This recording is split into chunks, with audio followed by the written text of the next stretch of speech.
Welcome back to the Pedagogy TLS. This is Abdul Ghafoor and you're watching YouTube channel. Gagné'S theory of the learning. This is one of the important and plays very significant role in the language instruction or designing the uh, teaching strategy. This can be applied in both ECD pedagogy as well as the cycle 2 and cycle 3. Before starting the lesson, if you're looking for online coaching for ECD pedagogy for 16th Fab session, classes or slots are available with a flexible mode of payment.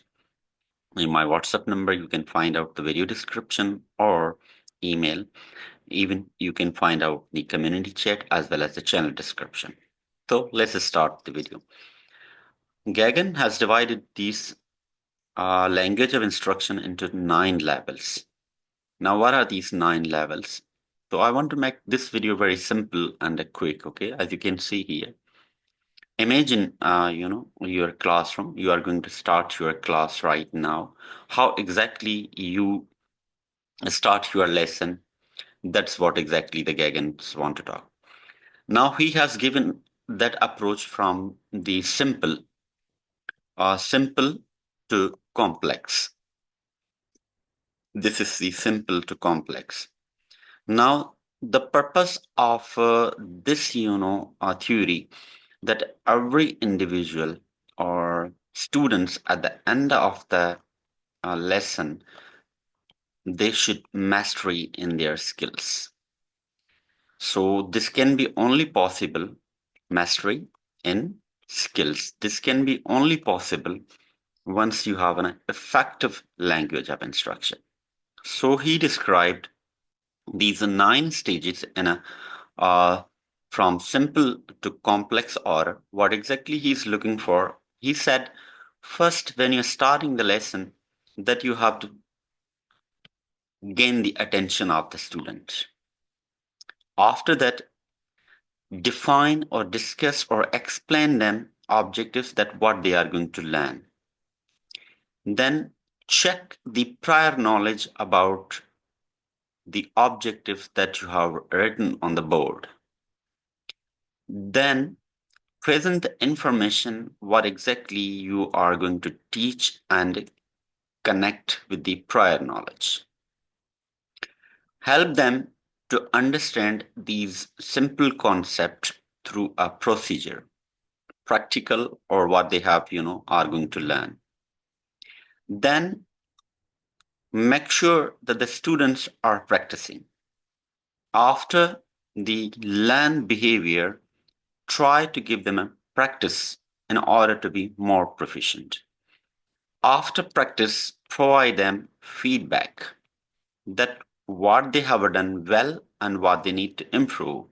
Then measure their performance that at what level they have achieved.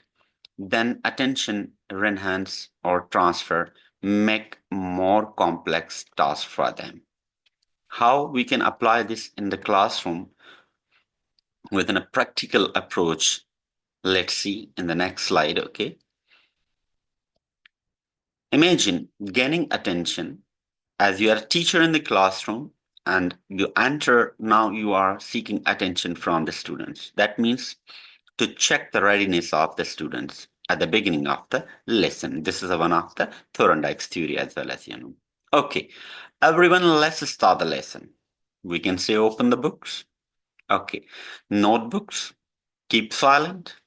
I need these things, okay, workbook, etc. Next, today we are going to learn about the ducks.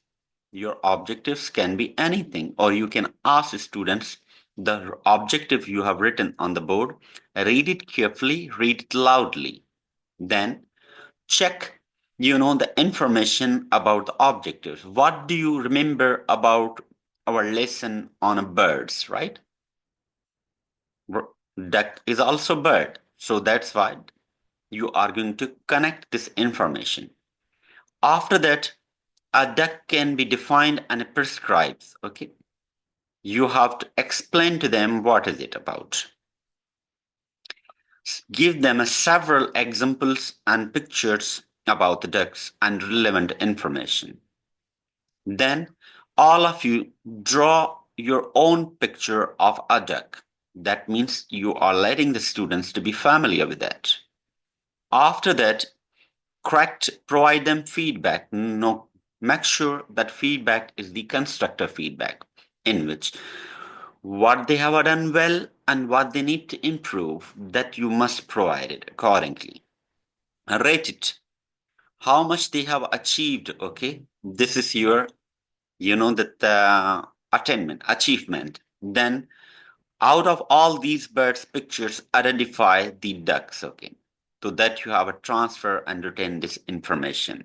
Now you can see here one thing. One, that the lesson starts from very simple concept, right? Number two, the lesson ends with a complex concept. Now, the distance from simple to complex is that means when the lesson ended, the student got a mastery the lessons or the object you designed for your lesson. So these are the 9 levels of the Gagné's theory from simple to complex. I hope this information will be useful and you can apply in your classroom on a daily basis. That will help and the students to understand and help teachers to know the whether the students have mastered their skills or not. If you have any question related to that, please drop in the comments. If you think video is useful, please do share with your fellows and educators. We'll be meeting in the next lesson. Till that, stay blessed and take care.